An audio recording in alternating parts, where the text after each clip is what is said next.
heat might be the major theme of the 2025 Macon County Fair.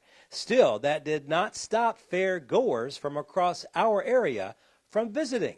And as you're about to see, there was plenty of fun to be had. In spite of 90-plus degree heat, people show up at the Macon County Fair. Over at the livestock barn, they're going strong with the open beef show. Speaking of beef, there are plenty of food options for those who get hungry. Lots to choose from, for sure. Area farmers also bring in some of their animals for kids to check out. The fair always produces a lot of pretty young women as they feature pageants for all age groups. Perhaps the biggest pageant of the week-long event is the fairest of the fair. And first runner-up goes to contestant number 7, Ella Flynn.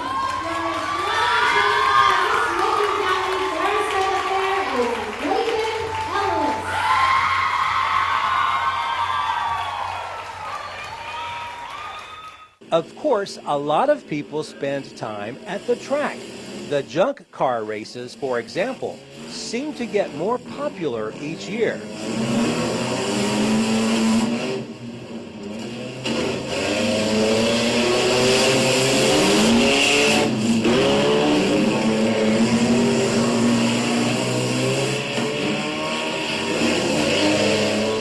Music also plays a big part at the fair each year. As usual, the Lugnuts did not disappoint as they take the stage on opening night. I was standing by my window on a cold and cloudy day when I saw that earth rolling for to carry my mother away. Will the circle be unbroken by and by, Lord, by and by? There's a better on the wedding in the sky, Lord, in the sky. Over at the Women's Building, where it's nice and cool inside, visitors can see all kinds of talent displayed. The Women's Building, or the adult exhibits, was in a trailer because the National Guard Armory, this was the location for it. So when they built the new armory, we got this building, and we didn't have the addition in the back, but we got this building to put the adult entries in.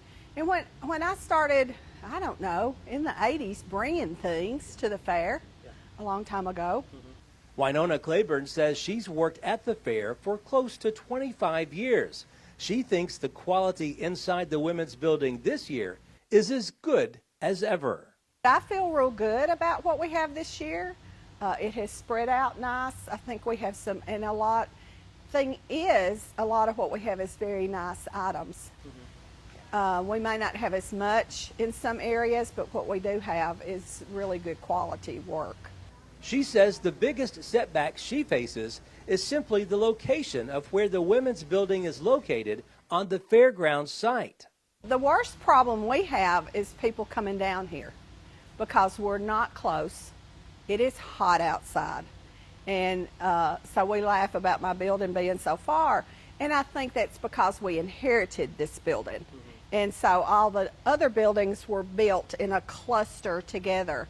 But I think the people who come down here really enjoy seeing everything. And then the joy, I mean, at 5 o'clock, we have them waiting for the door to open so they can come see how their stuff did, how their grandmother's quilt did, or those kinds of things. And again, it's like I said, it's the competition for non-athletes, I guess.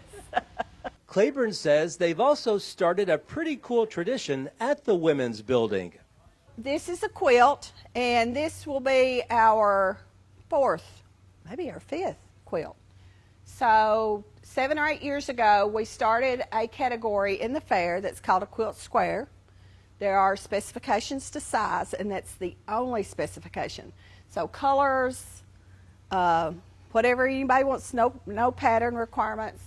And then our ladies, it says that those squares become property of the fair. And our ladies take the squares and they put them together for a quilt. And then we have someone quilted, and it's a lady that's in one of the clubs. And we sell chances on it, and we take the money from that to do improvements for the fair. It has been taking us 2 years to get enough chances, but last year we had enough squares. We had enough last year to do a quilt. We had one last year and we had one this year. How impressed are you by this one? Oh, they're great. And then I will show you something that is not shown everywhere. But Teresa Wilson takes our quilt and draws it, and then she puts the names of who did each square, and then she puts a ribbon beside them if they won that year. So some years we have 2 blue ribbons and 2 white ribbons and 2 red ribbons.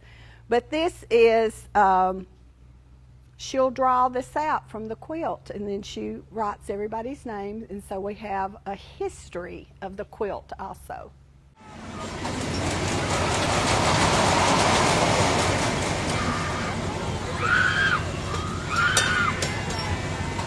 And what's a fair without checking out the rides? Some are pretty calm and laid back, while others, let's just say you better have a strong heart to get on some of them. It's a pretty safe bet that if you visit the Macon County Fair, you can find something here that you like. Variety, as they say, is the spice of life. Reporting from Lafayette, Barry Hyatt, NCTV.